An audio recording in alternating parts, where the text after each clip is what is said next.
Welcome, fellow adventurers, to another episode of Bannworth Academy Ancient News. This is actually our first episode of season 2, so congratulations if you made it through season 1 adventures. I'm Dr. Tiffany Bannworth, your guide through the dusty trenches of time, where every trowel stroke uncovers stories long buried. On today's episode, it's going to take us to the heart of East Africa, a land rich with cultural memory and archaeological wonder. Our guest is the brilliant and passionate archaeologist Lilo Nilima, who's joining us from the University of Dar es Salaam and is currently conducting research with the British Institute of East Africa, specifically at a site in Kenya. Lilo's work centers around the Mlambarasi Rock Shelter, exploring critical transition from the later Stone Age to the Iron Age. We'll discuss how complexity in human society developed through environmental shifts, cultural inheritance, and adaptive resilience. He'll also share his insights from his excavation experiences, from the Holly Shelter to the KwaZulu-Natal to the coastal site in Kawa in Tanzania. So get ready to journey through climatic changes and lithic landscapes as we ask, what makes society complex, and how did our ancient past shape the foundations of today? Let's dive in. So welcome, thank you so much for being with us today. And we've had a guest from Egypt before, but you are the first person that has been all over Africa, Tanzania and Kenya, and so we're very excited to hear from you and hear all about your work. So thank you for being our guest today. Thank you. And also thank you for starting up season 2 for us as well. Thank you. Well, let's get into it. What first sparked your interest in archaeology, and how did your journey begin with the University of Dar es Salaam? First of all, I would say that my interest in archaeology was not predictable. Really? When I started, I was raised in the village where my education started. So I didn't even knew that there could be archaeology and something like that. But when you are living in the village, people are less informed of what is going on in the world. So people in my village were just know like there are just three careers in life. Like when you go to school, you need to be a doctor. When you go to school, you need to be a teacher. When you go to school, you need to be an engineer. So these are the three careers that I would say that people from my village knew that. So yeah, of course, when I got to school, I started my class 1 up to classes, but I didn't know that there would be archaeology. And then when I go to my secondary school, it was like where I started to know that there is archaeology. Since I was just learning archaeology, I mean, I just learned a little bit through history because there was no such like the subject independently that was called archaeology when I was in my secondary school. Then it was kind of a part of like the source of information for historians. So Oh yeah. I started to be interested, yeah, I started to be interested like the way it captures the information. It uses material remains just to explain the human behaviors that were happening in the past and stuff like that. But I didn't delve in more or just to say like that. But I would say when I got my high school, because in my country, when you go, the secondary school takes like 4 years, like you study from 1 to from 4. So just taking whatever the subjects you're interested in. So my interest when I was in my secondary school, I just my interest was kind of different Oh from in really? my What'd you study? understanding. What'd you choose? Yeah, so I was planning to be my goal was to become a doctor because I Oh didn't wow. knew. Yeah, so to become a doctor of medicine, yeah, because it kind of the stories that I just came with from my village, and I was like, yeah, so but in my continuation with my um high school, that is Form 5 and Form 6, unfortunately, the subject that I was planning to take, I mean, or to continue with in my high school, it was different because I was just planning take biology, chemistry, and physics. But unfortunately, Oh, I was just selected to other subject that was social science subject, and I was like, oh yeah. So there was no no bad. So then I have to go. Then I found myself like with the goal, or I mean, with my goals and focus that I was planning to be a doctor, but came to be very closely related because what I just came to realize later when I joined the university, you know, it was kind of, when you're studying archaeology, especially when you just want to explore human evolution.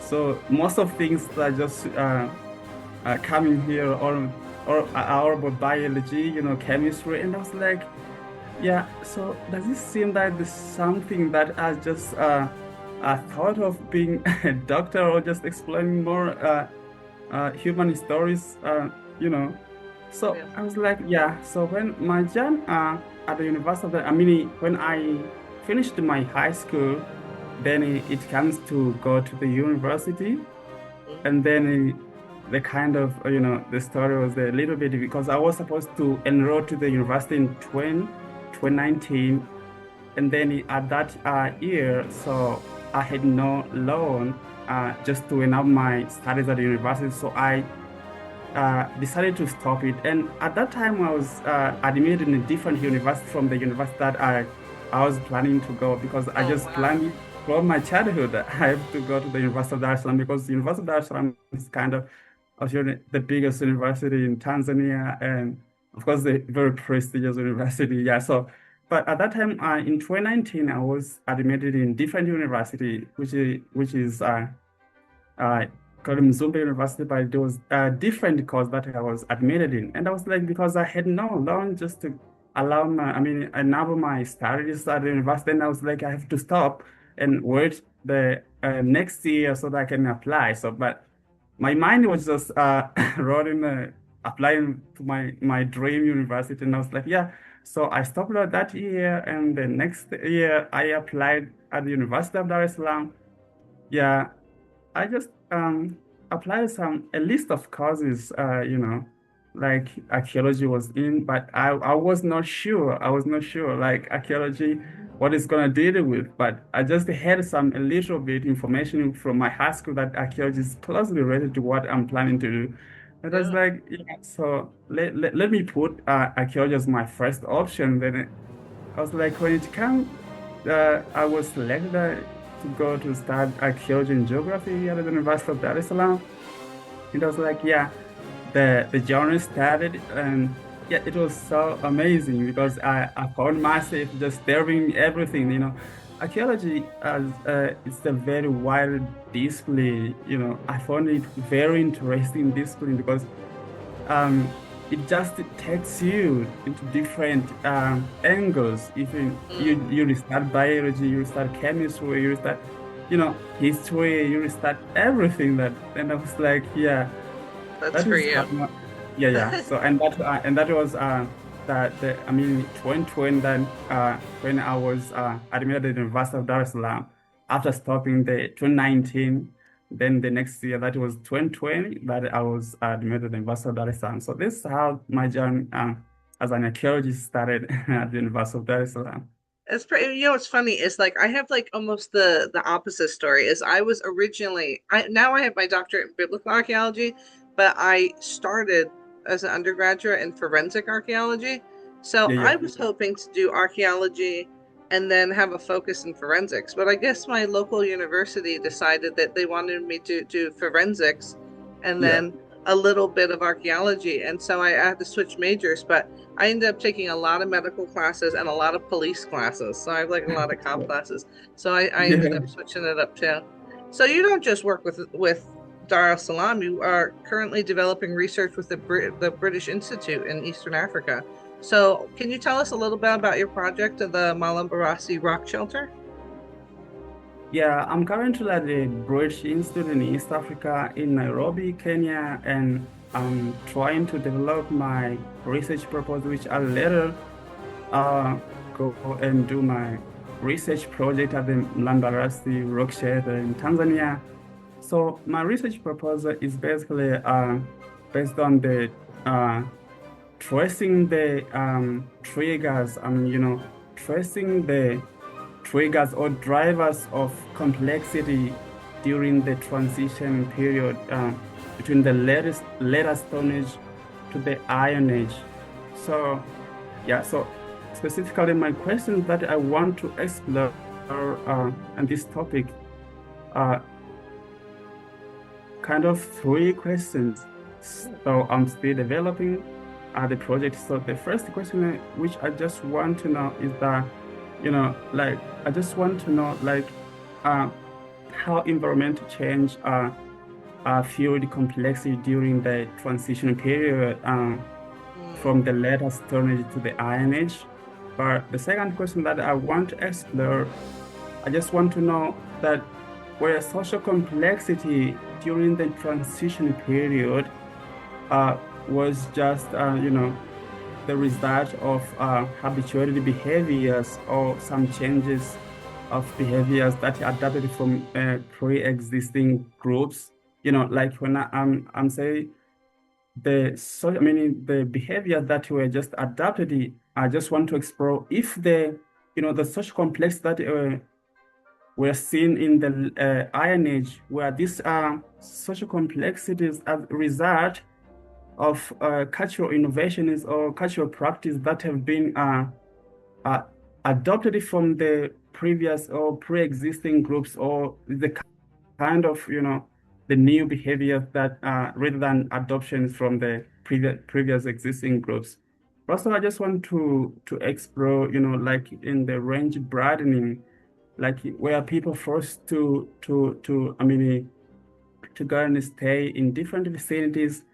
And, like you can see during the transition period, the latest story to the Iron Age, people were tend to move from one area to another area, one area to another area. So I just want to know if people were just moving from one area to another area as a result of climate change or not, or maybe other factors that influence them to just to extend their vicinities and moving like yeah. Are you looking at specifically like nomadic cultures of why they were moving through, or just culture in general?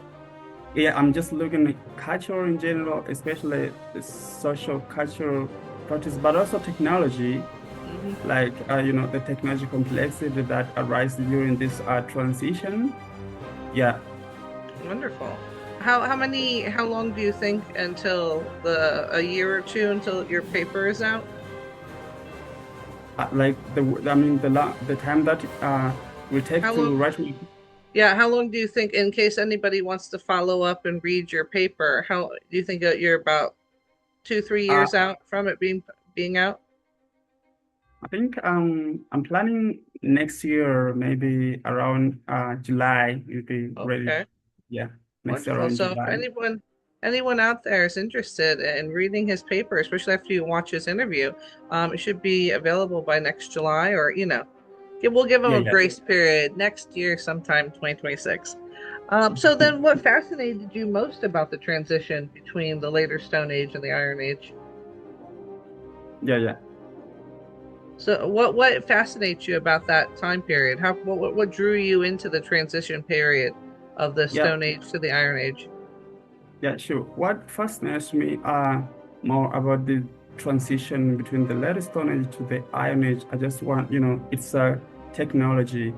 Hmm. Um, yeah, the technology, like I'm very curious to understand, like, how do people, when you're talking about later Stone Age, we're talking about, the I mean the more classic the more advanced these stone tools are different from what was happening, or different from those stone tools that were happening maybe in the Middle Stone Age. So these were kind of the more advanced tools like macro these stones, like the very lighter tools, which were different from those tools that were witnessed in the Middle Stone Age. But talking about this transition from the later Stone to the Iron Age, there was a kind of very different culture, like we witnessed the emergence of iron technology. So what fascinates me so much is that these technological transformations that, you know,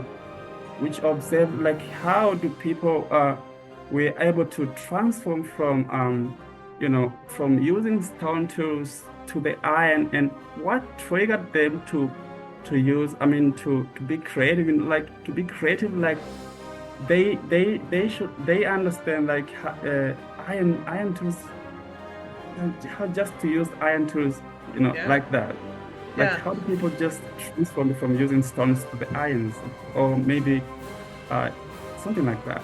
Yeah, no, it sounds very interesting because I'm on a like a different, a divergent. My archaeology is a different path from yours because I'm a Mesopotamic biblical archaeologist and I am into antediluvian archaeology, which is before the flood.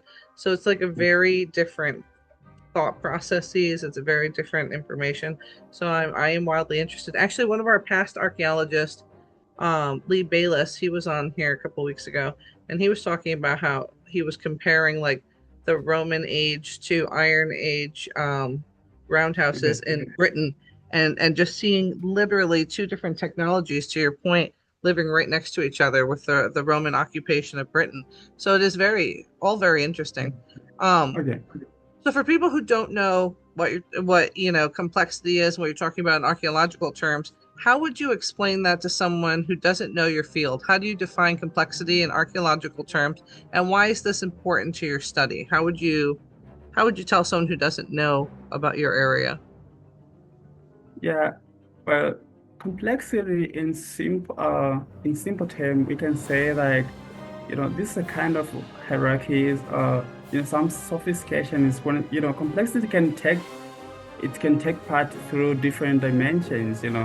When I'm speaking about complexity in archaeology, we can speak it in the angle of social complexity, like the social hierarchies, Mm, the social sophistications that happened. But also we can say complexity in terms of technology, like during the transition period, the latest turning to the Iron Age. It's like what we are looking here is just the technological sophistications and some improvements of yeah. technology different from the pre-existing stage. Like we can witness some improvement sophistication of technologies in such kind.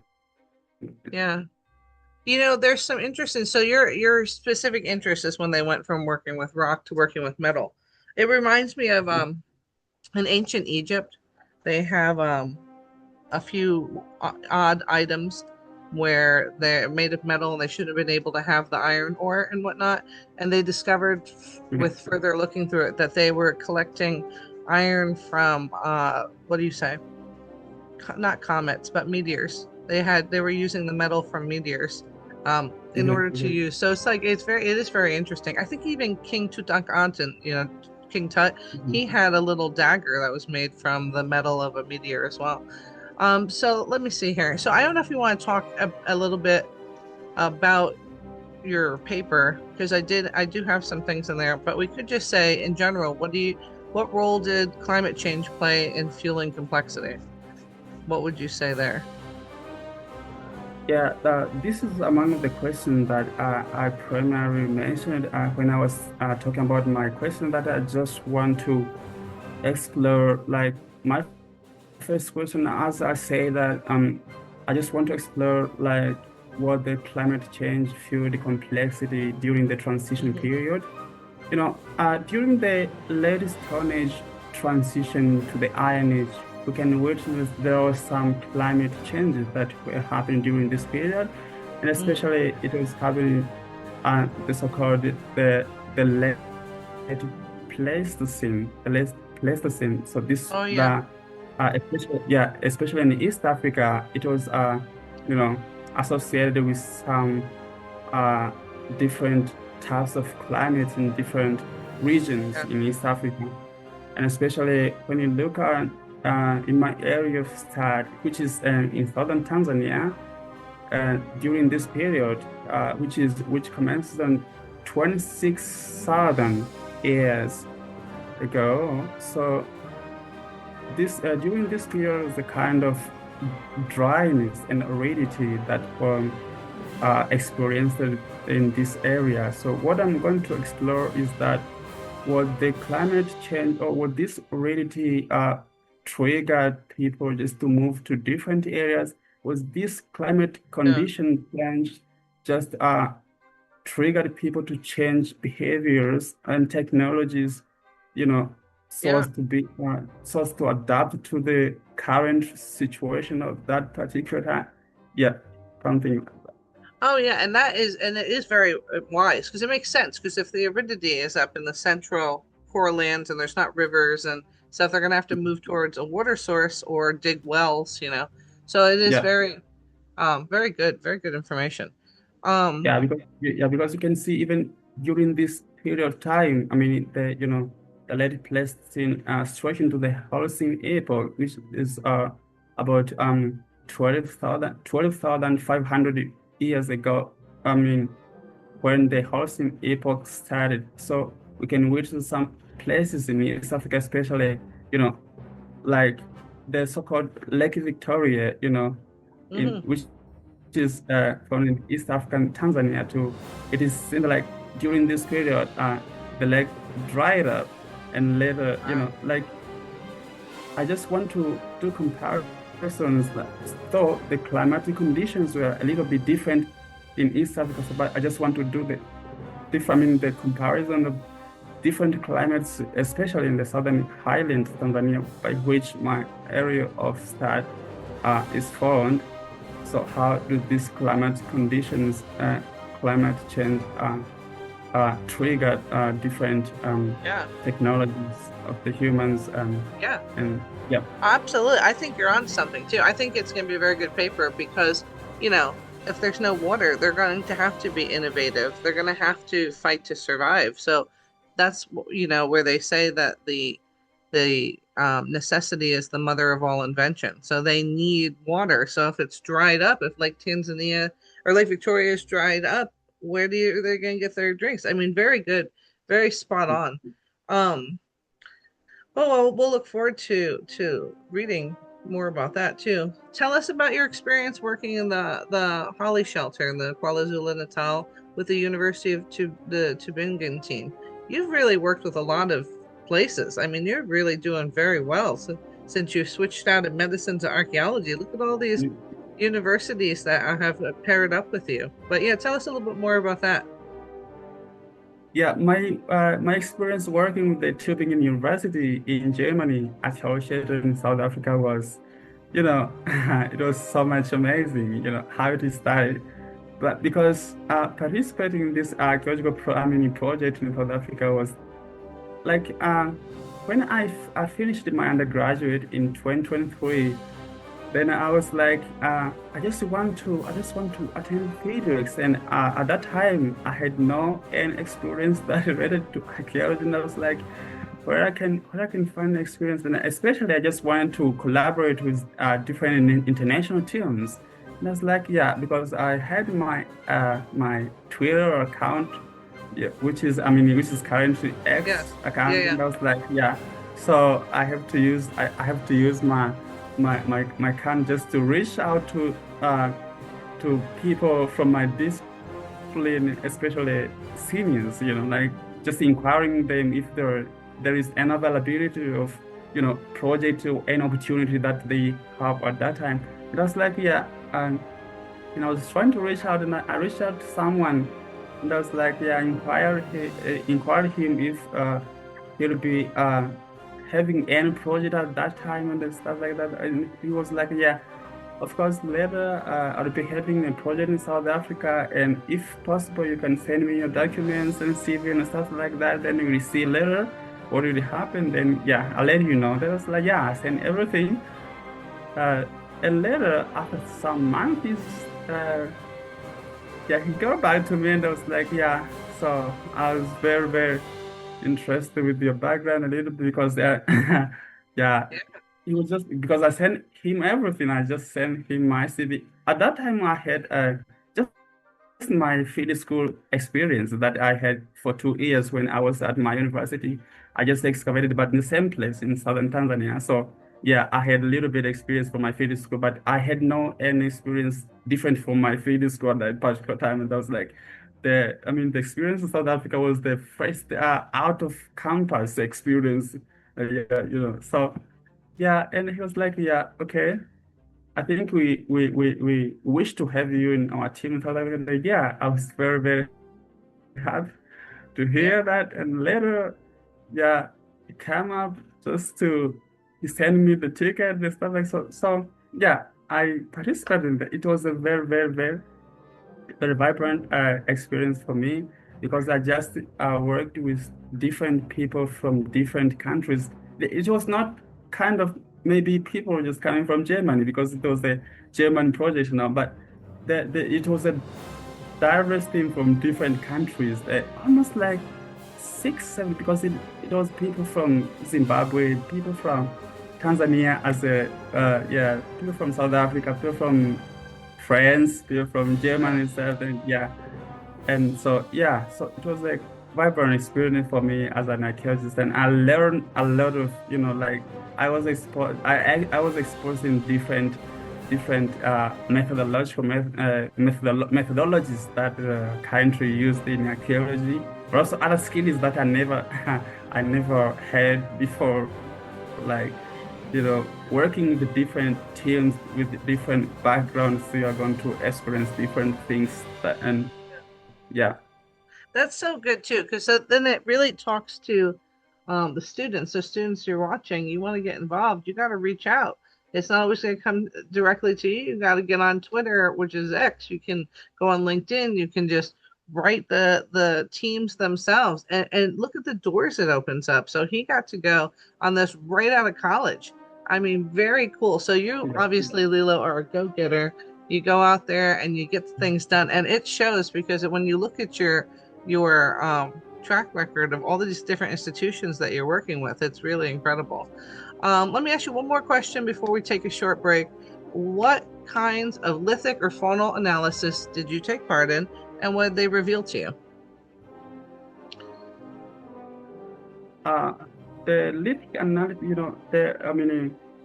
the site that we were excavating in South Africa, it was a Middle Stone Age site.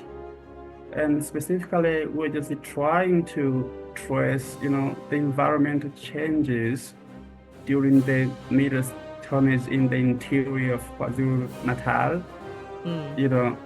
So most of the lithics that I encountered with during that time, it was, you know, these were basically based on the Middle Stone Age artifacts.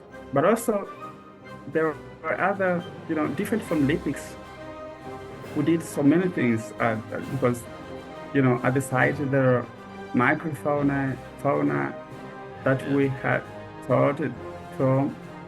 And yeah, it was amazing, of course, because when talking about lithics, they just reveal so many things like the technology of people during the Middle Stone Age, like how do they live, speaking about the fauna, it reveals the environment during that particular time. So yeah, there are so many things to Oh, do. that I'm very.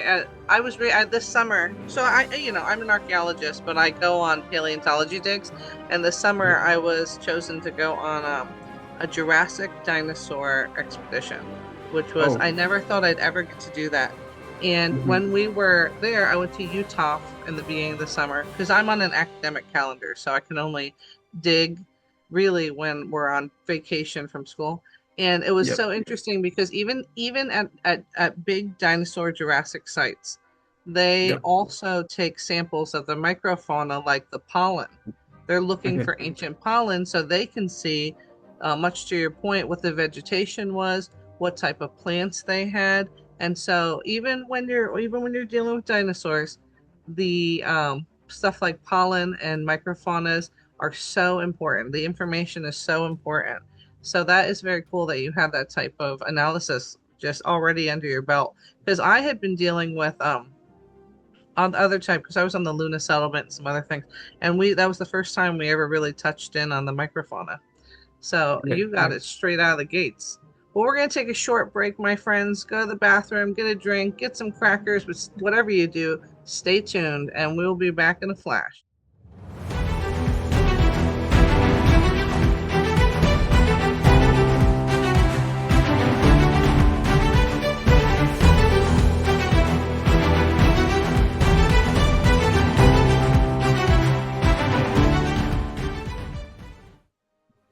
Hello, welcome back. We're here with Paleolithic archaeologist Lilo Nilima, and he has just been dazzling us with very cool thought exercises about what you think too about his results. Now, remember, his paper is going to be out next year, so I want you, as you listen to his responses and what his work is all about, I want you to think too about what the answers can be, and then we're going to get the grand reveal of this paper next year.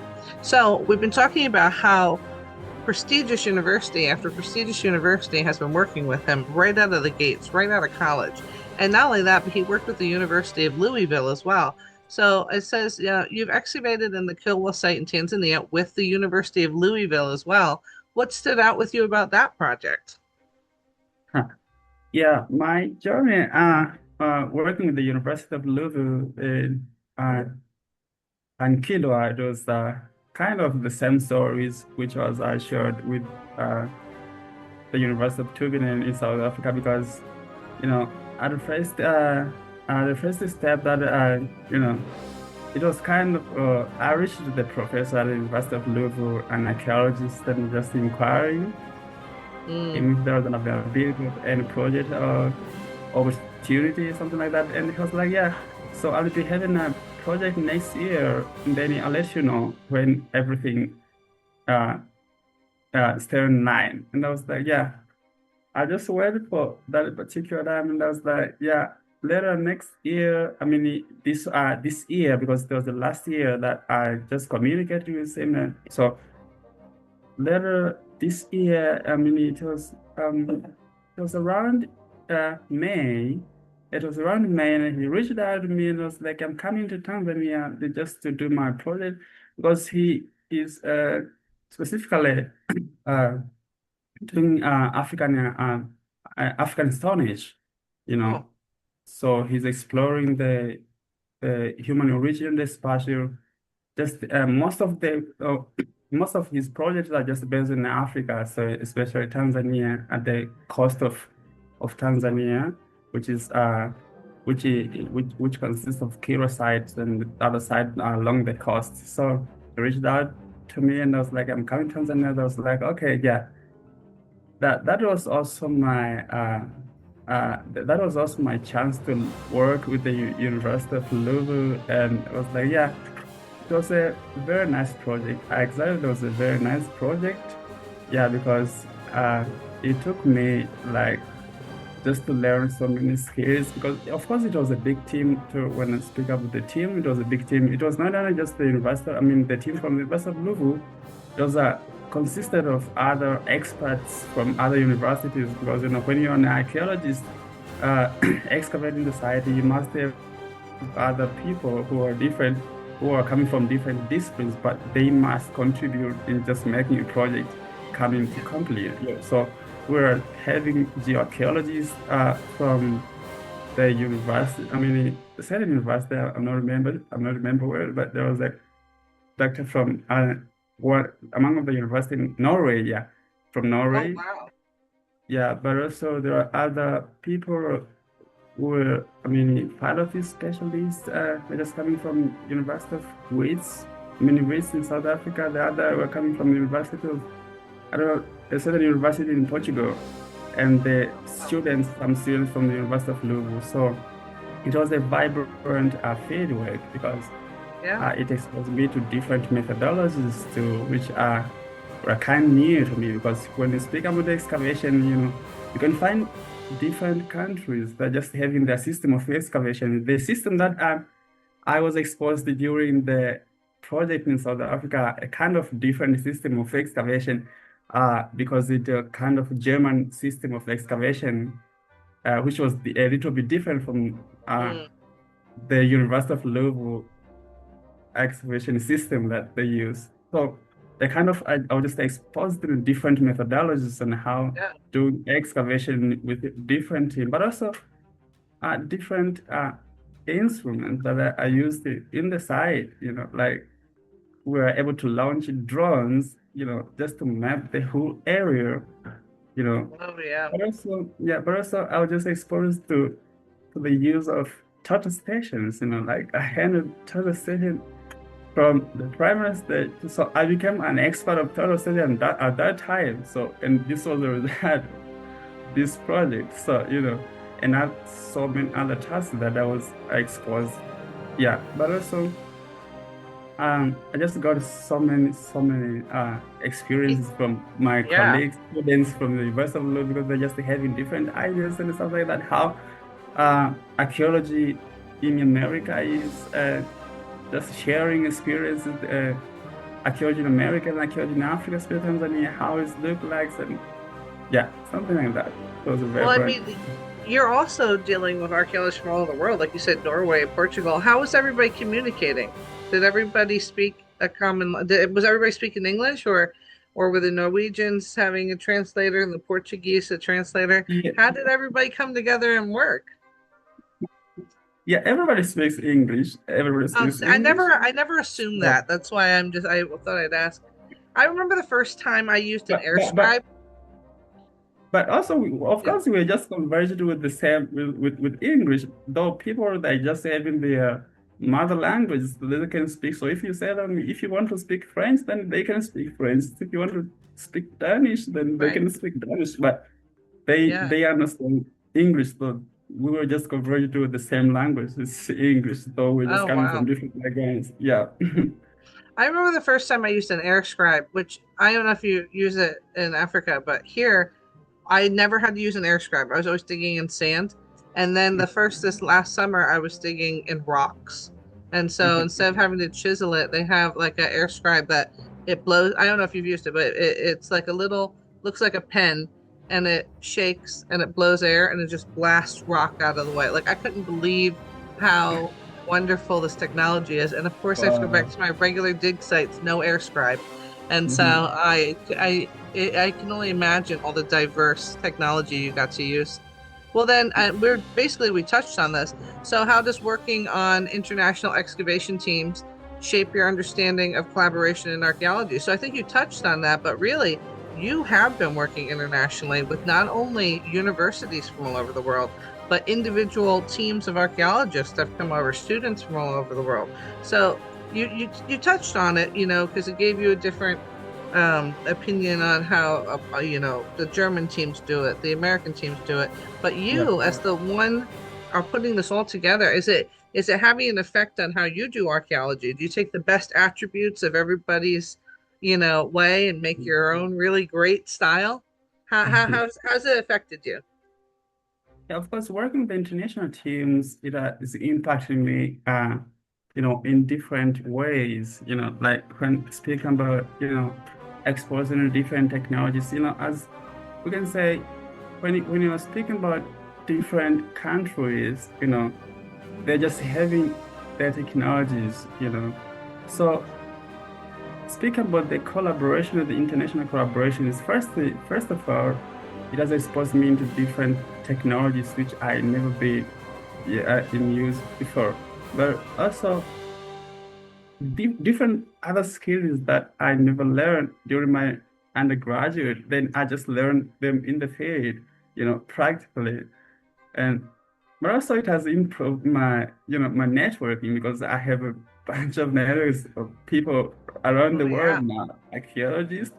But also, so I feel so confident right now, though I'm still a student, I'm still learning from experts, experts.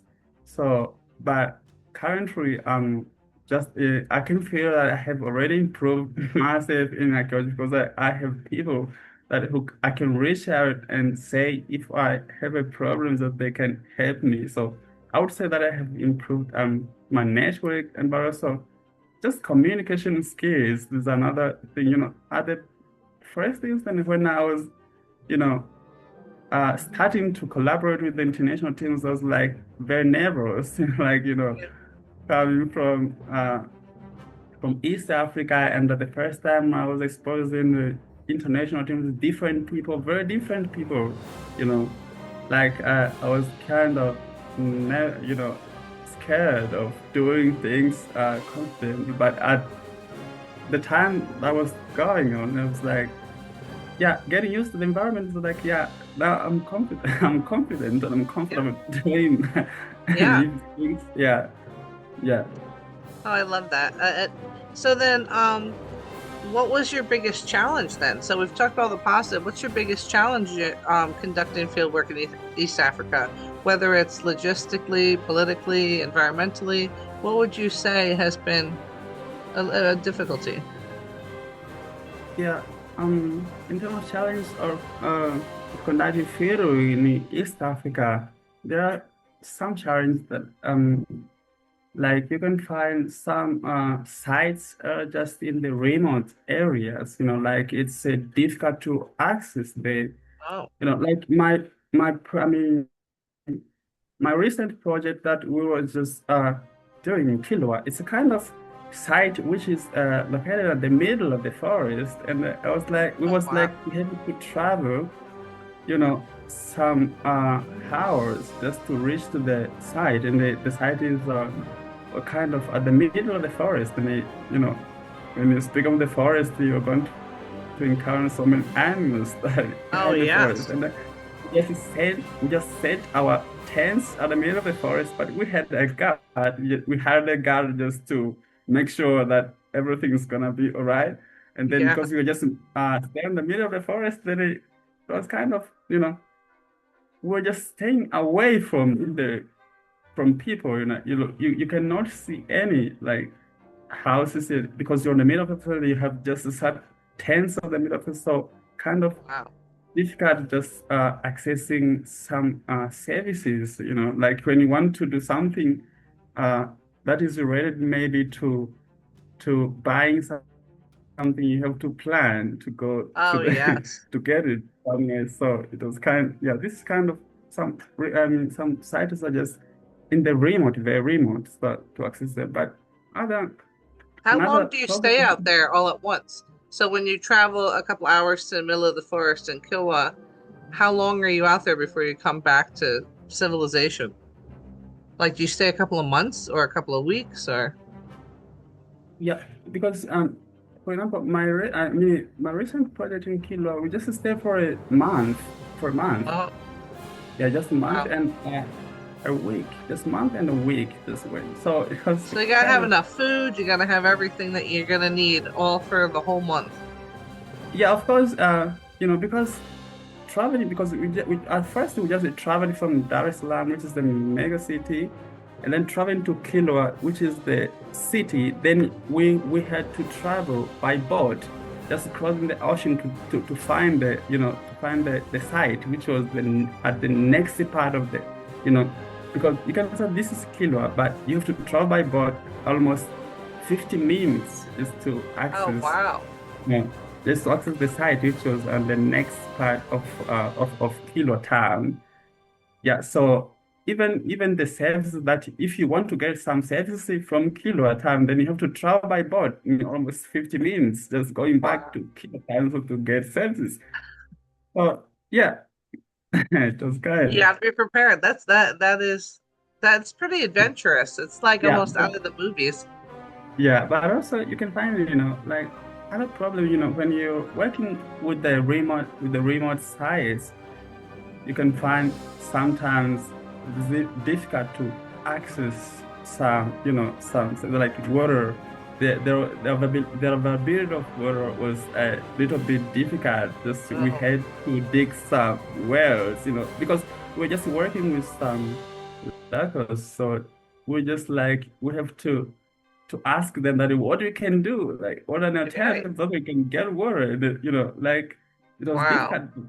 So they had to dig a well around, nearby us. But the well was so nice, and we just provided the very clean water just for cooking. But for the Yeah. water for drinking, we're just having from Kilotown, but we're just kind of using this water for cooking from that well. Yeah. And yeah, Well, amazing thank because God. the locals they are always just using this water from the wells just every day. Well, This they say the more remote the location, the more intact all the artifacts are. So the fact that nobody's going out there means you probably found everything that you were set out to find. Yeah, Oh, but that's maybe in terms of politically, just I would say like it is sometimes working in East Africa as an archaeologist. Um, I would say archaeology, especially my country, is a kind of because it is taught in just the two universities, right? Currently, and before 2060, I mean 28, before 2020, it was only found in the University of Dar es Salaam, but after 2020 it was introduced in another university, which is the second university, which is teaching archaeology in Tanzania, which is University of Dodoma. So I would say like it was a kind of little recognized, like sometimes when you're an archaeologist just going somewhere and just you want to, you know, like you just want to have a permit, you just going somewhere to excavate. They think like you're going to excavate maybe mineral excavator. Yeah, so they oh don't yeah. understand a little bit like what archaeology is. So as long the time was going on, and they're just coming to realize that archaeology is all about start of You're the catching past on. human behaviors by use the material Yeah. remains they should excavate. So Oh we are not wow. the mineral excavator by doing that. So sometimes it was taking some time just to think for, you know, like why do these people should give them permit just to go excavate, like those kind of difficult just to Yeah. permit but currently is okay. Yeah, because we got a lot of archaeologists now. They have, yeah. That's pretty good. Um, well, then, so talking about how it goes, how's the local community engagement factor into the field work or the research planning? So each of these, I mean, I know you're pulling people from all over, but how is the local communities? Are they excited to have their history, you know, dug up and told their story told, or are they not wanting not wanting anybody over there messing around, or do they think you're just getting minerals so they don't care?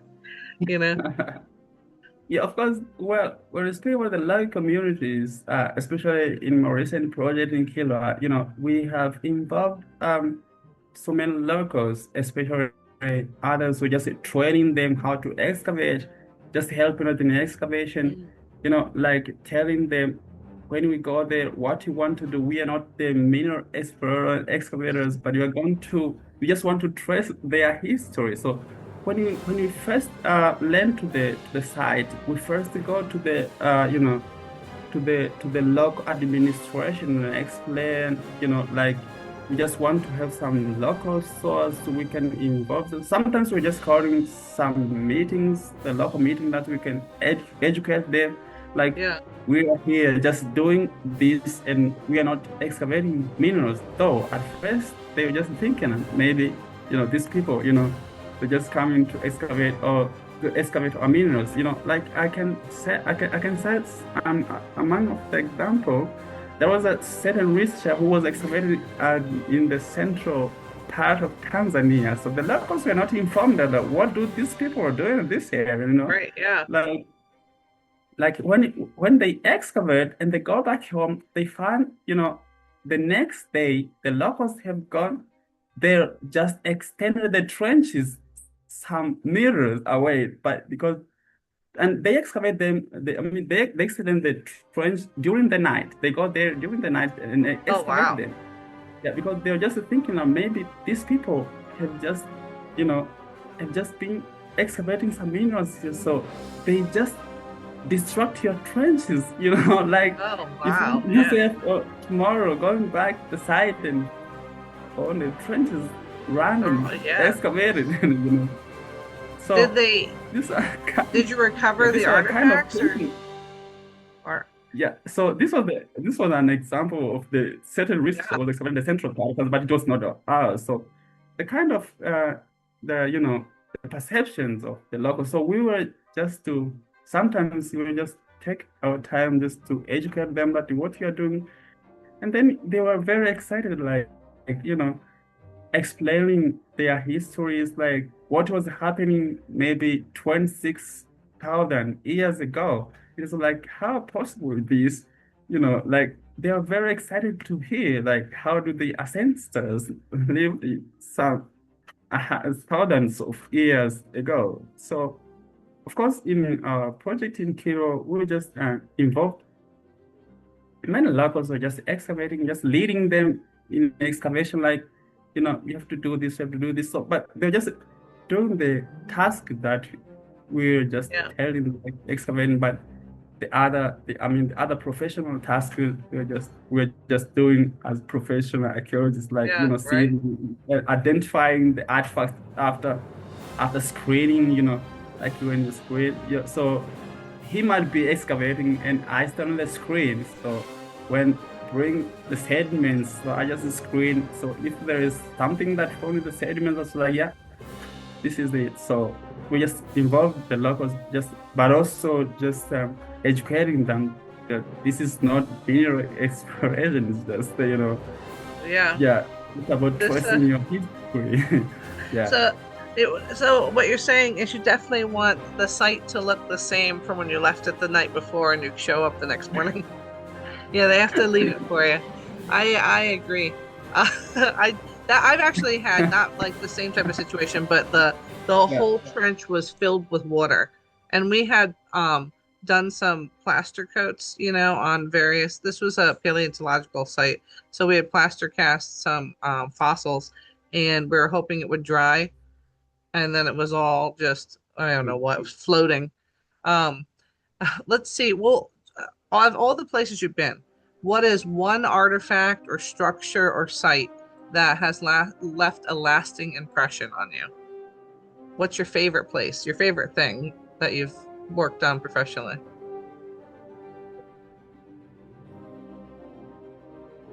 Yeah, my favorite site that has left me with a long-lasting impact, I think it's my recent site, because in that site I was wondering, like, it's very different, it's totally different from my other site that I excavated.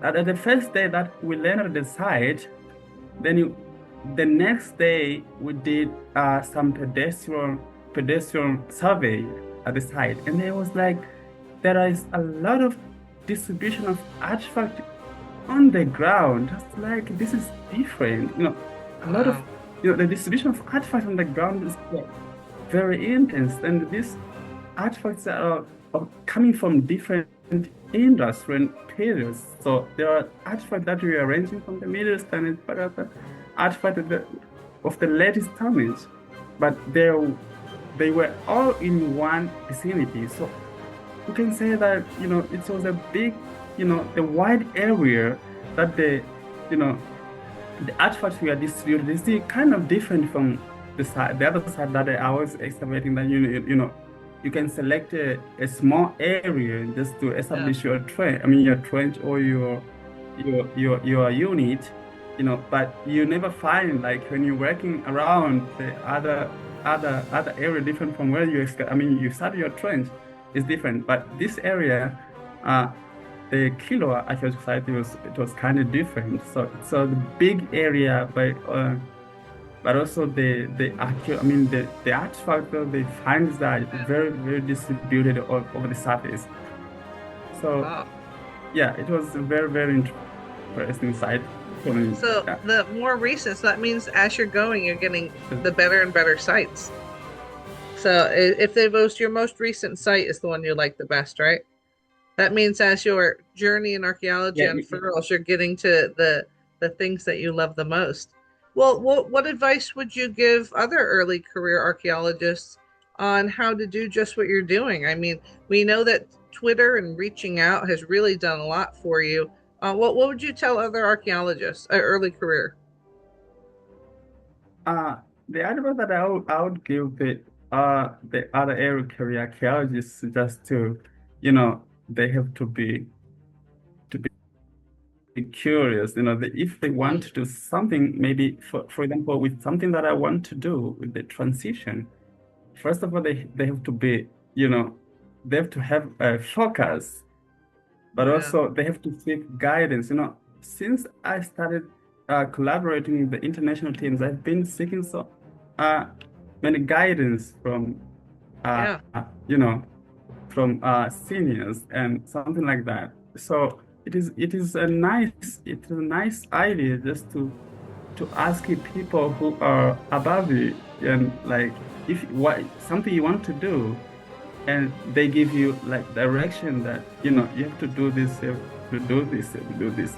So I think they have to stay. First of all, they have to stay connected. Like if you are studying archaeology, then you have to make sure that you have a big network of people who can, I think we're sometimes when you have some help you even when you're just having problem or don't know what to do with something else, but when you introduce your problem to these people, it's a nice idea for yeah. every career archaeology for all for those people just starting uh Yeah. So just you want to starting stay archaeology. connected, be teachable, and be Yeah, proactive. Go out there and ask. Go out there and listen abs- to what they're saying. Go out there and do. You can't just sit back and wait for absolutely, invitations. That's great advice. absolutely. Well, Yep. how did you maintain your sense of purpose and you said curiosity while working through different challenges or your academic life because your paper is coming up soon? How do you keep that spark of curiosity alive? Yeah, I would say I maintain my sense of purpose through seeking guidance, as I say, like when I encounter something new or something that frustrating me, and I was like, I have to ask, like, how do this is, like, speaking of archaeology in my country, as I said, it's a kind of young discipline, and I'm saying young discipline in terms of recognition. People have never been recognized before, but it's not that young before we got some archaeologists that who graduated even before the 2000s. Oh, So yeah. um, I would say that I maintain my purpose academically just to talk to people who are Yeah. already established archaeological, like they keep on pushing me, like just they have been the triggers of my joy. Like when I feel like so when I ask Yeah. so many questions, you've been asking so many questions that are related to that. They've been like, they're just triggering me, they're doubling my energy every time. It's Yeah. like, do this, do this. So I think that's what I can say. So you get to see their spark of like, every time you're telling them, explaining them, they have so many Yeah, questions. That's so good. You're very good at the yeah. outreach too, the archaeological outreach. Um, that's well, I can't believe it. We're already to our final question. So this is, and not only this, so anybody who's watching that's an archaeologist that has a university, he loves the global. So I'm going to ask you if you could visit one site for a single day, where would you go and what would you hope to see? And anybody who's watching this that has any connections to this site, let's get them there. Let's see Lilo out there at his dream site. So, what is your place? Where would you go, and what do you want to find? Yeah, you want to mean that if I got a chance to go back to the site that is related with the transition between the latest stone to the Iron Age? Oh, you'd like to work there more? Yeah, I would say I would love to go to Mlambarasi archaeological site. Yeah, because I think this is my site and my most prestigious site that I have chosen, and I think it's answering all my questions. Like, of Yeah. course, I've been doing some desktop researches about the site, and the site is less excavated. And the first excavation that at Mlambarasi archaeological site took place in 2002, and the Oh, wow. next, yeah, 2002, and the other one took in 2006, and the third one took in 2010. So this is a kind of the less explored site in the Southern Highlands, but it has got a vibrant information that are related to the transition from the middle, I mean, from the lead to the Iron Age. According to the desktop research that I've been doing, Yeah. uh, with the researchers who have been excavating the site since that this series of years. So it has got a vibrant informations that I think it's answering all my questions. I would love That's to your go to site, Mlambarasi. Uh, Mlambarasi. yeah. So I love it. And I hope you do spend quite a lot of time, quite a few excavation seasons out in that site. We're definitely going to check back in with you to see how that all works out for you as your career develops. So I want to thank you for being a guest here Okay. today, and thank you for ushering in our season two. You're our first episode of season two, and we are so thrilled that it was with you. So that wraps up our incredible journey with the deep past of East Africa with Lilo Nilima, from the rocks of Mlambarasi, which we're hoping he goes back to as well, because that's his favorite dream site, guys, to the collaborative spirit of the international fieldwork. We've unearthed questions that challenge how we view innovation and human resilience.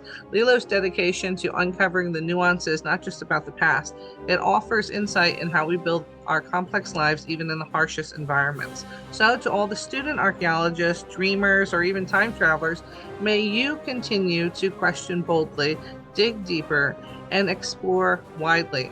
Like we said, ask, go out and do. You can't just sit there and hope it happens to you. You have to take charge of your own destiny and take the first steps. So until next time, keep your mind sharp and your travels ready. Bannworth Academy News will be back with more voices from the field. Thank you so much, and we will see you next week.